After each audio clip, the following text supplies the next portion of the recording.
What boundaries are is a question of law.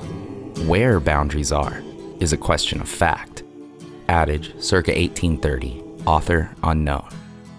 You sight the compass and move forward in a straight line, heedless of anything that might stand in your way. 1,000 crickets announce your presence on the sun-dried slope as you study a horizon some 30 miles off. These are the tools that cleanse the land of its wicked wilderness. These are tools on which civilizations are built, and have always been built, since the nomads first laid claim to the earth in their name. This chain, 66 feet and 100 links long, this is how you claim what's yours, what's not theirs. It keeps them out, or at least holds them back, whoever they may be. It gives you the right, the God-given right, to force them out. It gives you the right to kill. But they, the others, they've got tools of their own. A war whoop goes up, and an arrow cuts the fringe of your jacket. Your goals aren't all that different, really. In another time, another place, you might have gotten on just fine as neighbors, friends even. But the baggage everyone brought to this place is just too much for anyone to bear. So you drag your chain onward, and you'll take what's yours. By the late 1830s, white settlers were emerging from the deep pine forests of East Texas and onto the picturesque Blackland prairies, a patchwork of low hills and ridges, dark oak forests, and rolling grasslands underlain by their namesake black soil.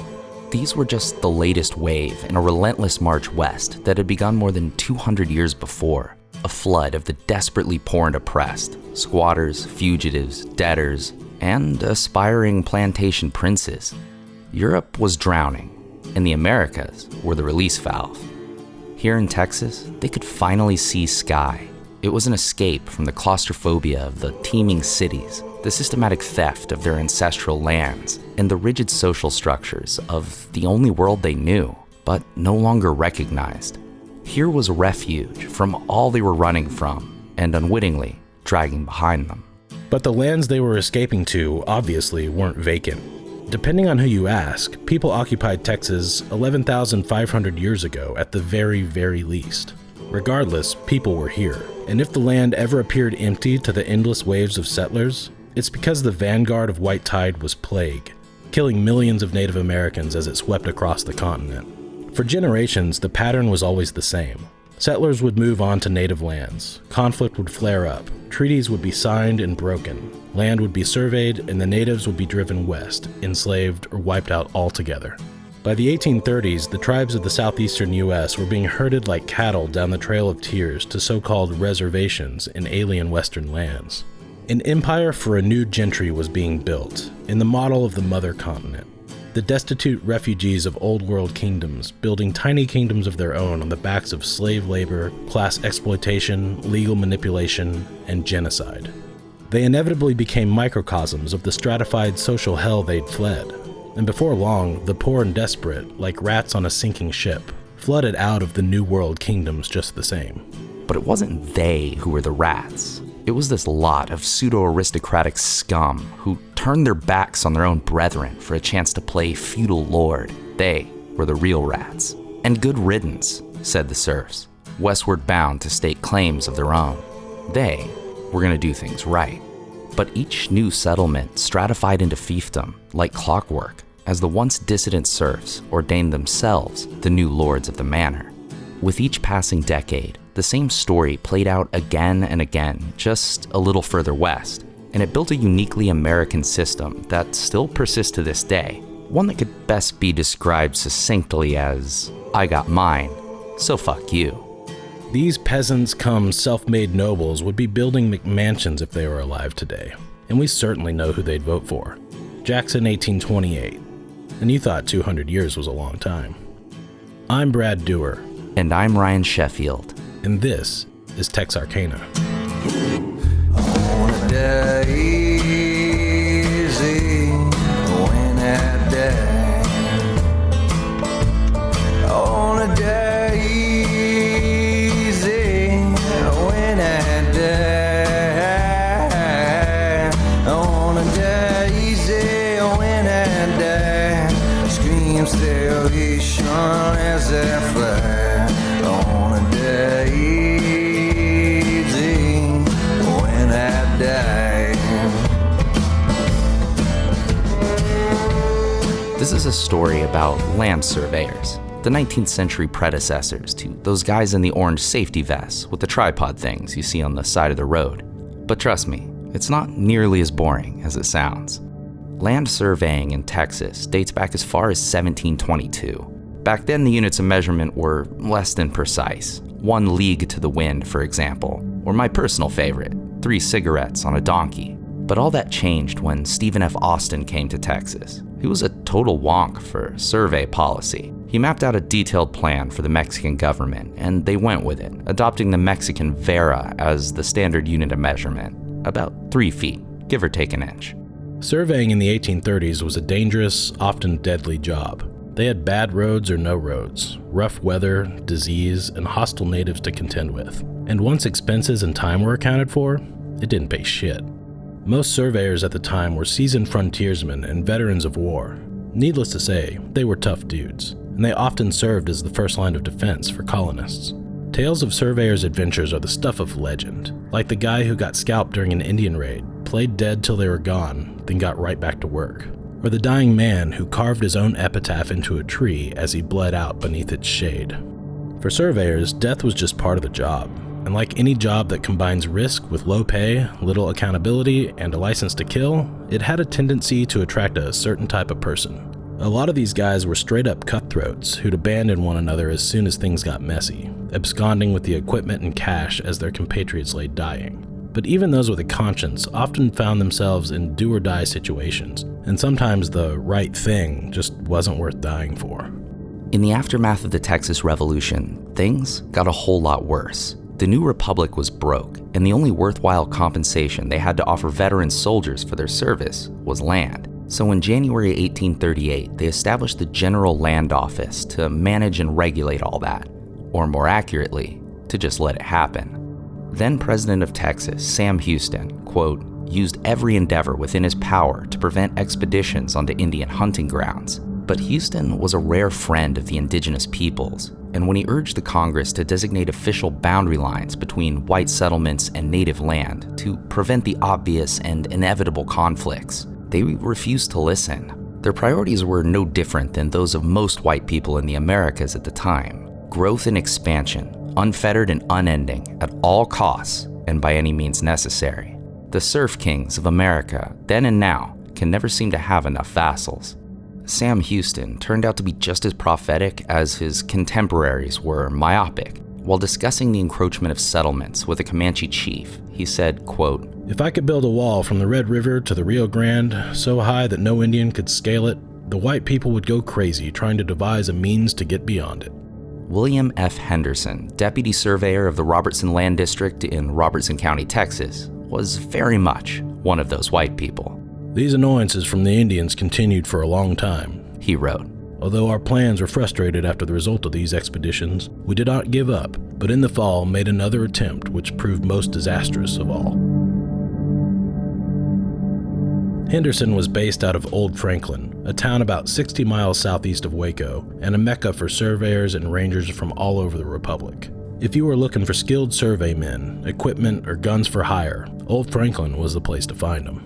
There was no shortage of Texas Army vets and other grant holders eager to stake their claims, and in early October 1838, Henderson assembled a party of 25 men for a venture north to the Trinity River Basin, and if all went well, to find themselves a new home. Day 1. The party set out at dawn for the 9-hour hike to Fort Parker, or what was left of it. 2 years earlier, a brutal Comanche raid had run off, snuffed out, or spirited away every living soul in the outpost, and it had been abandoned ever since. It was half past dusk by the time the surveyors caught sight of the spiked palisade walls edging over the horizon, backlit in the sunset like crooked spears of shadow piercing up through the earth. It was an ominous and haunting sight, but tonight it was camp.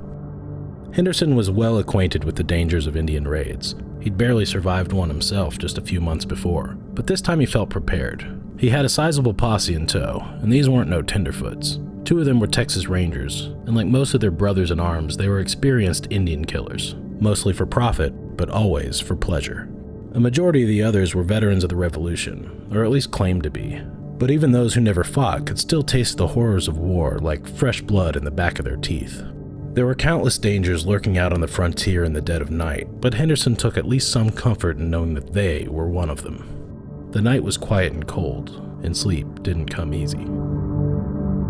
Day 2. By mid-afternoon, they reached the banks of the Richland Creek, near modern-day Corsicana.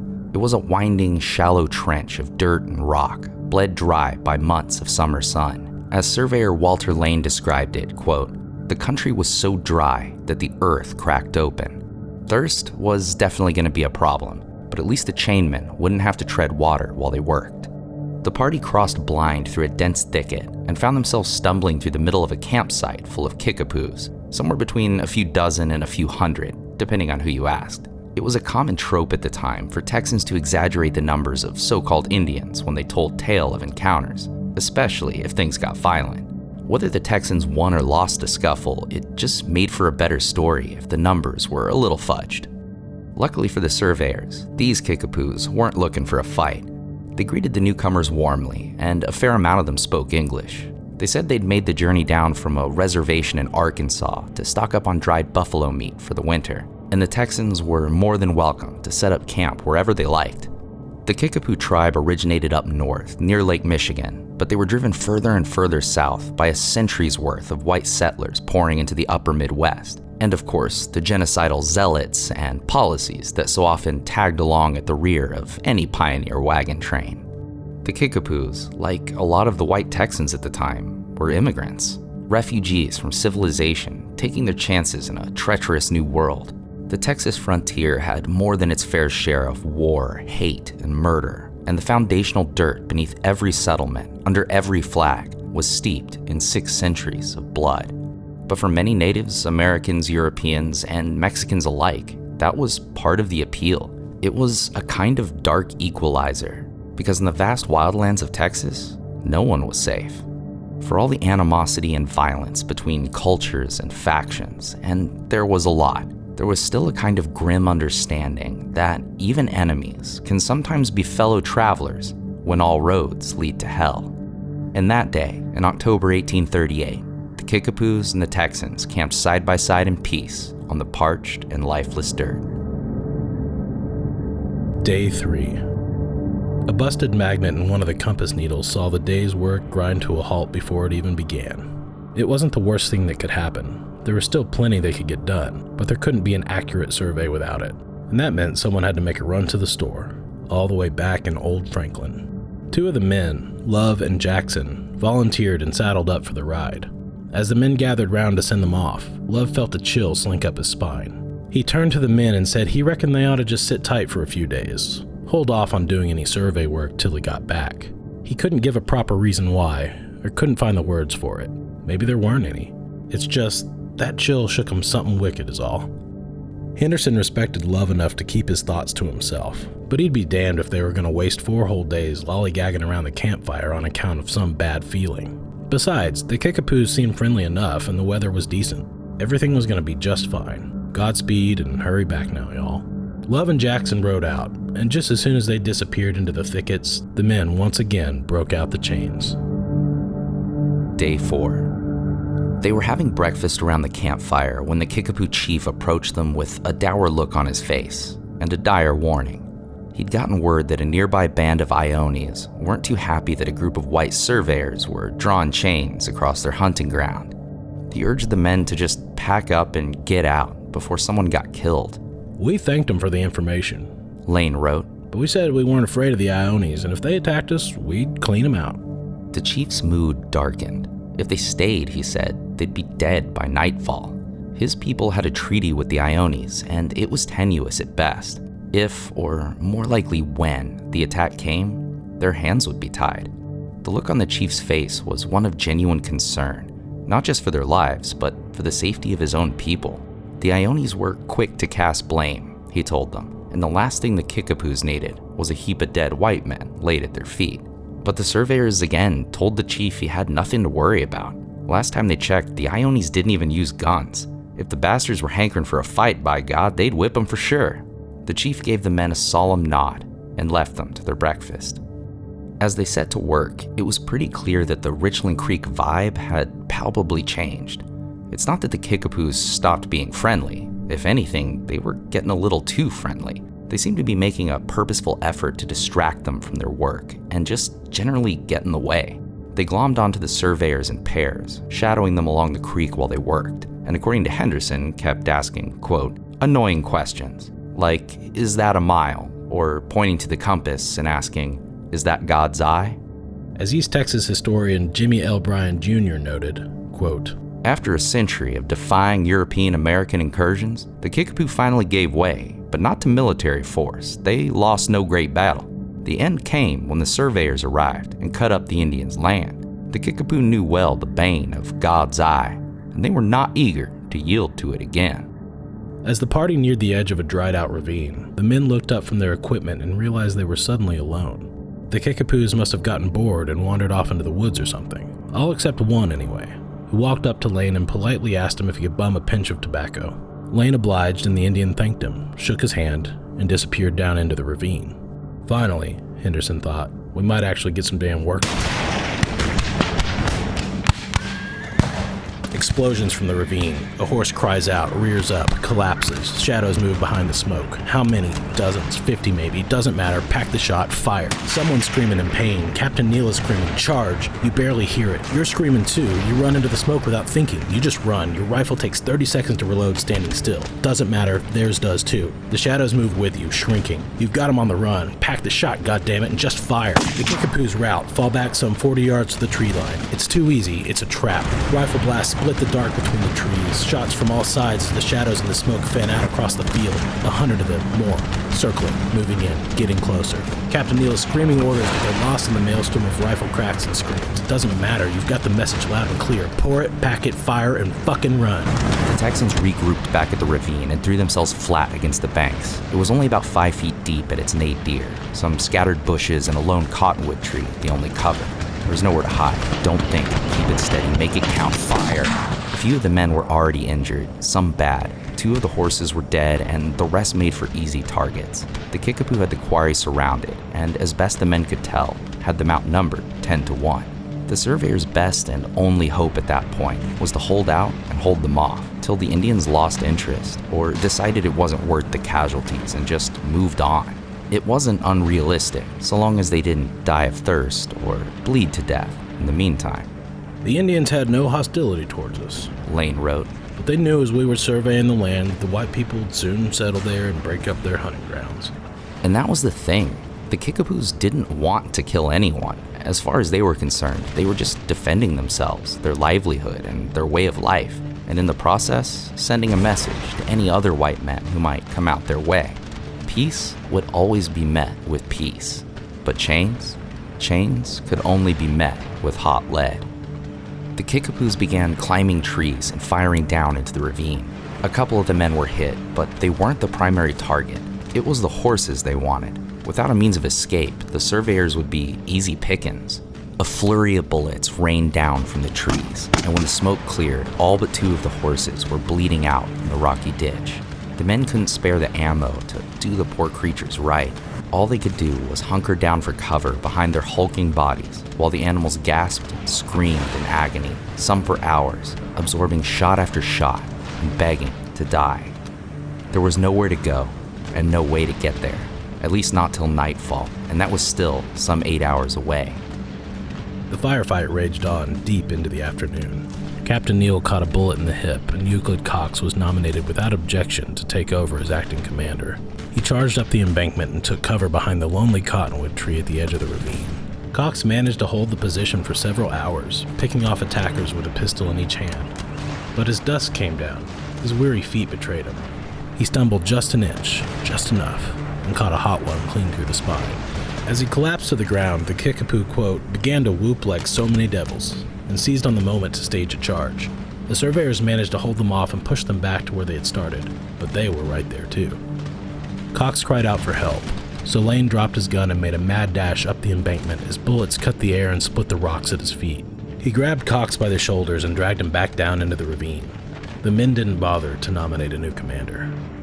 The skirmish had become a siege, and the Texans were running dangerously low on ammo, water, and blood. Their rifle shots came fewer and farther between. Any hope that the Indians would tire out and move on had long since dried up and died in that barren ravine with the horses.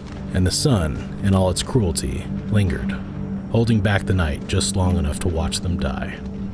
The Texans somehow, and barely, managed to outlive the sun, but the moon, full, near, and bright as day, rose up in its place. The men agreed to wait till midnight, hoping it might bring enough cloud cover to allow for an escape beneath the shadows, but the clouds never came. A quarter-mile of open prairie stood between the Texans and their sanctuary in the dark. The surveyors looked at each other in the ghost blue moonlight and reached consensus without a word. Death was coming for them, some sooner than others, and their chances only got worse with every second that went by. They tried to help Cox to his feet, but it was a lost cause, and he knew it just as well as they did, and he refused to be their burden. His assistant, Burton, offered to stay with him in the creek, but Cox shook his head. Dead men ain't got much use for good company. Cox handed Burton one of his 2 pistols and told him, "You make it out of here, you take this gun to Washington County, and you give it to my wife." Burton nodded, took the gun, and ran. Cox groaned as he shifted onto his belly, raised his pistol, and readied himself for his final stand. The men hoisted the wounded onto the 2 surviving horses, and on the count of run, they made a break for it. The 4 wounded men were cut down from the horses in a matter of seconds, and the newly wounded were hoisted up to take their place. They rushed around us in a half circle, pouring hot shot into us. Lane wrote. We retreated in a walk, wheeling and firing as we went, keeping them at bay. One of the horses took a shot to the gut, tumbling to the ground and sending its 2 wounded riders sprawling across the prairie. One of them, delirious with shock, leapt to his feet and shouted, "Lord, have mercy on me!" as a dozen rifle balls tore his body apart. Lane hoisted Captain Neal up onto the recently vacated saddle of their last surviving horse. They made it just shy of 10 steps before a volley of rifle balls killed Neal and the horse and caught Lane in the calf. Quote, "Splintering the bone and severing the leaders that connected with my toes." The shock and adrenaline numbed the pain just long enough for him to make a mad dash toward the mouth of the ravine and collapse beneath the shadows on the embankment. 2 men and a teenage boy managed to escape into the forest by way of the Brazos Falls. They had no idea if anyone else survived. They just ran. As Lane caught his breath, he was relieved to find that he wasn't alone. Henderson, too, was pressed up against the rocks beneath the brush, shaken but alive. There were others, too, still out there in the battlefield, moaning, crying out, praying. One by one, the Kickapoos found them. Plumes of red mist shot up toward the stars and shimmered like dew in the moonlight, drifting off on the breeze. If the tribe was going to get out of this with clean hands, there could be no witnesses and no survivors. They camped with the surveyors for 3 days. They knew their numbers, their faces, their names, and if they had to, they'd hunt down every last one of them. The Texans pressed themselves flat against the rocks and cocked their guns. Lane wrote that they were, quote, "ready to give them one parting salute if they discovered us. And they passed us by so closely, I could have put my hands on any of their heads." The horn-like wail of a conch shell echoed through the trees, a signal to regroup, and the warriors passed back the way they came, missing the men for the shadows by mere inches and a fistful of dumb luck.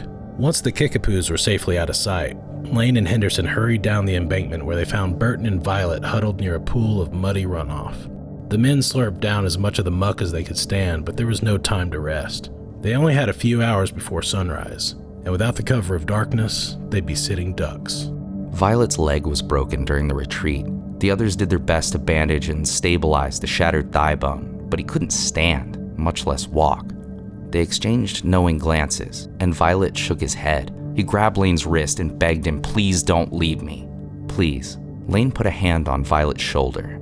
If they could make it back to Old Franklin, they could send a proper rescue party for him and all the others, if there were any others. But if they stayed, they were all dead. They'd come back for him. Swear to God Almighty on my mother's grave, they'd come back. And they left him there. Day 5. Henderson, Lane, and Burton followed the Richland Creek south till the morning sun threatened to sell them out. They spotted a brush-covered island in the middle of the creek. They collapsed there beneath the tall grass and did the only thing they could do, wait for the moon to rise and curse its light when it finally came. For hours, they laid there silent and motionless, listening as the Indians scoured the area on horseback, more than once passing within yards of their hiding place. The Texans had no food and no water, just 4 guns and a bowie knife between them, and those wouldn't be worth a damn to the dead.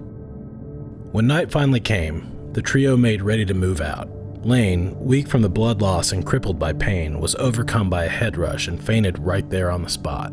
He came to a few minutes later to find Henderson and Burton at each other's throats. He ain't gonna make it, and you know it. We gotta move on without him. He's just gonna slow us down and get us killed. We're friends, Henderson shot back. And I'll stick with him to the last.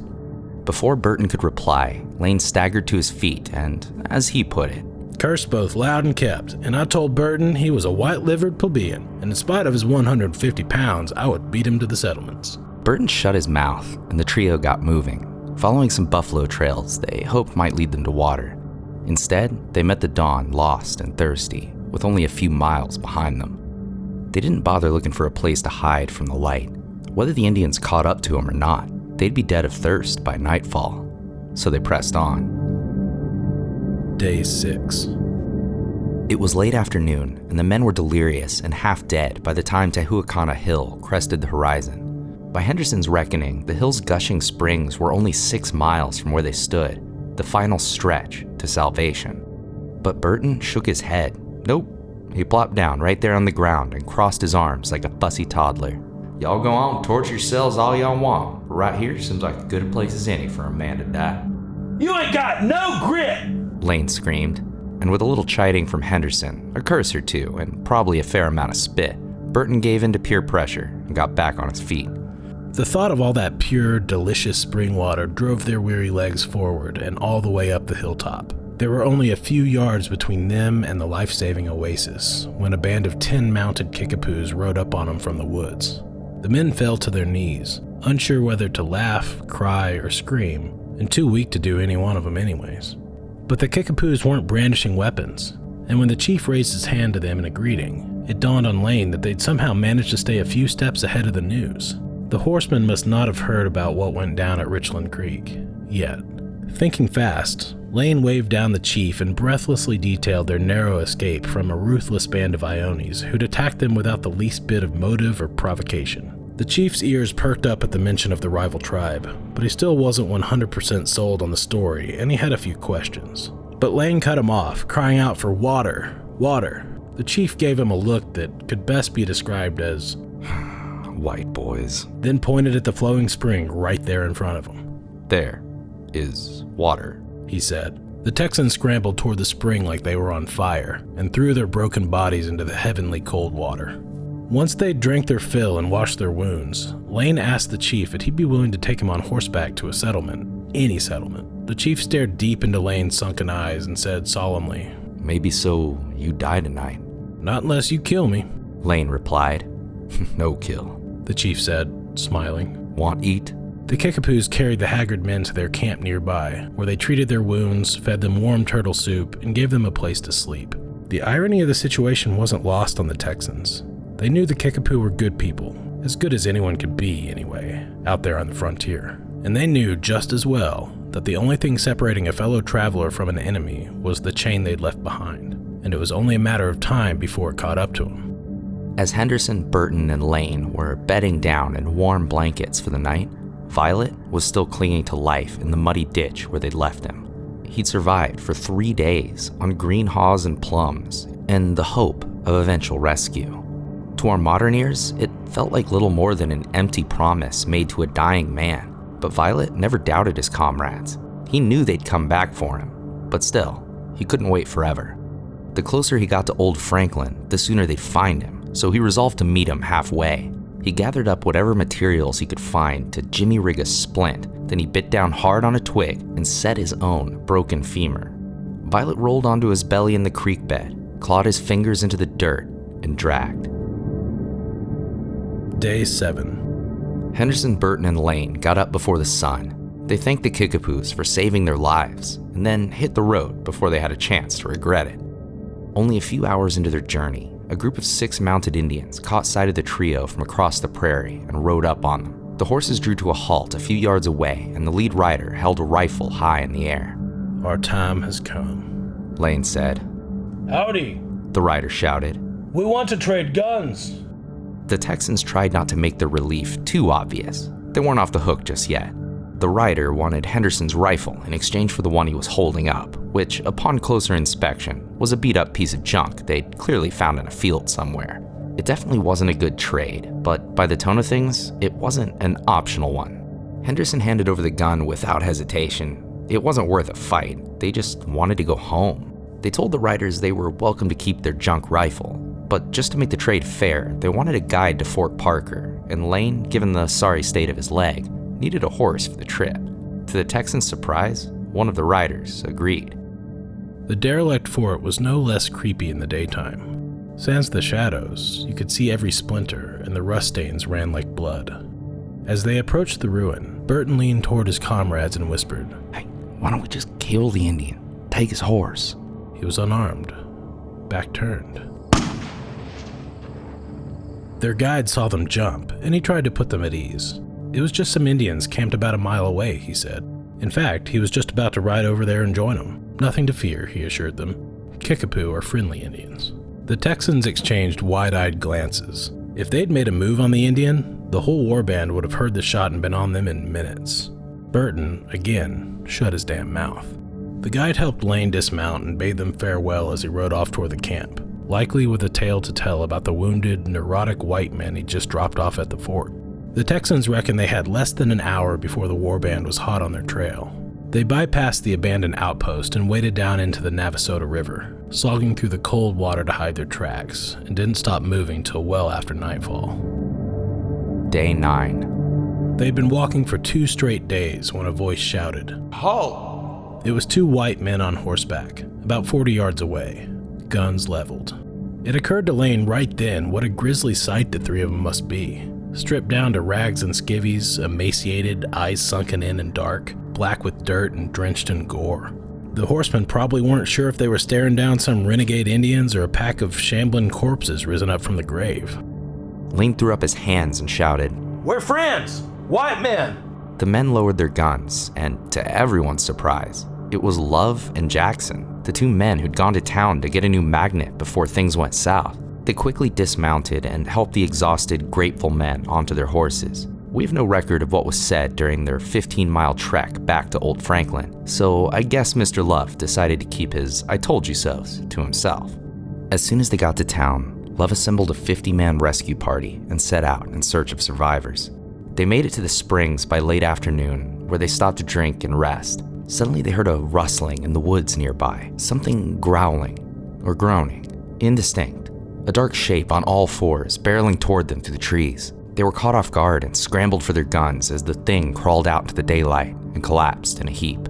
As they approached it, guns raised, it reached out with its skeletal hand, black with blood, and it spoke. Boys, I'm mighty glad you've come. It was Violet. Despite the broken leg, despite the thirst, the starvation, and all imaginable odds, he not only managed to survive, but had dragged himself a full 25 miles to the springs. The men treated his wounds, fed him, and made him, quote, as comfortable as they could. But for now, they had to keep moving. Violet's miraculous escape meant there might still be hope for other survivors. But as they neared the banks of the Richland Creek, any hope they might have had was lost in the stench of carnage. A funnel cloud of vultures filled the sky. Below them, the prairie was a sea of blood. Stagnant pools soaking into the thirsty creek bed, seeping through the winding fractures like veins. Bodies littered the field in all directions, obscured beneath the writhing swarms of feathers and gore. Gunshots sent the birds scattering, and brought the nightmare into full view. Wolves had gotten to the bodies. The skin was flayed where it wasn't gone altogether, bones exposed, snapped and gnawed, innards ripped apart and strewn across the grass. The men canvassed the area, but there weren't any survivors to be found. The search party had become a burial party. They gathered the remains beneath the only trees in an otherwise empty field.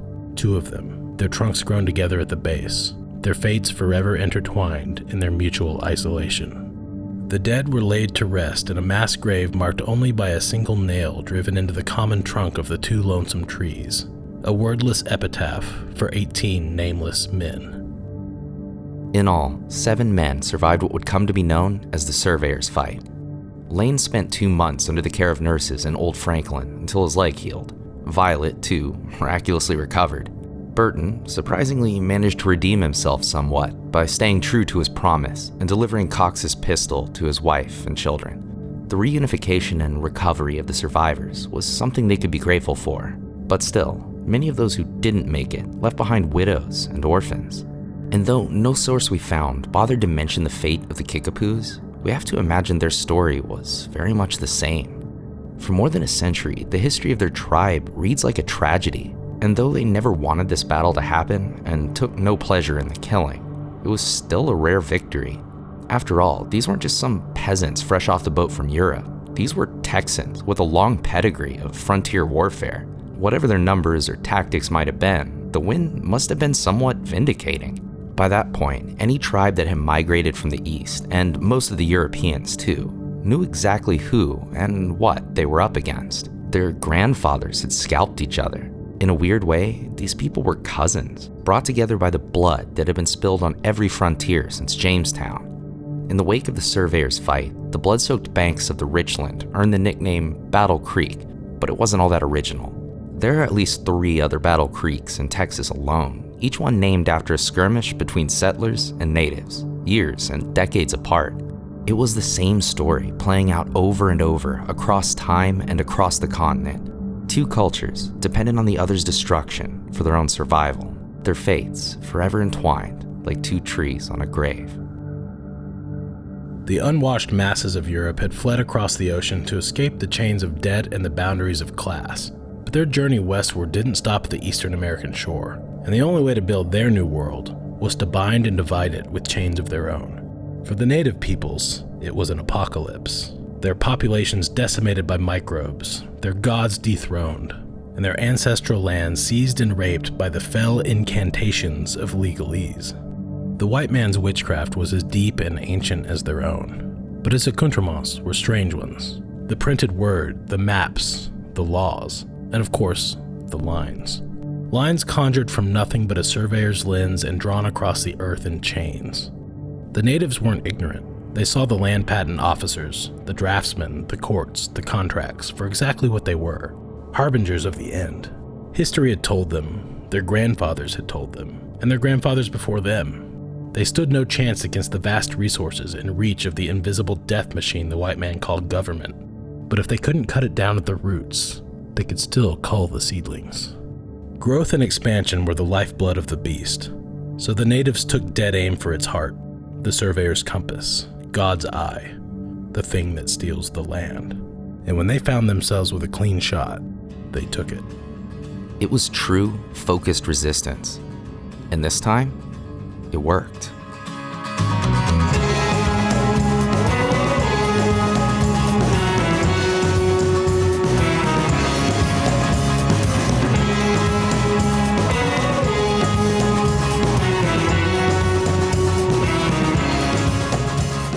TEX ARCANA is written and produced by us, Brad Dewar And Ryan Sheffield. Our theme music and this episode's outro song are by Whiskey Folk Ramblers, whose bass player Jack is an awesome artist and a really good friend of ours. Check out his work on his Etsy store, Jack Daw Folk Art. Additional music by Less Than One and available at freemusicarchive.org. We want to make the best show we possibly can, so we've listened to your feedback and we're making a few changes. We're going to do away with the episode numbers and the distinction between shortcuts and long-form episodes, so we can stick to a more standardized format. That way you'll know exactly what to expect when you tune in. We're still fairly new to this whole podcast thing, and we're kind of figuring it out as we go along. So thanks to all our listeners who've reached out to us, and please keep the feedback coming. We really appreciate it. See you next month. And thanks for listening, y'all.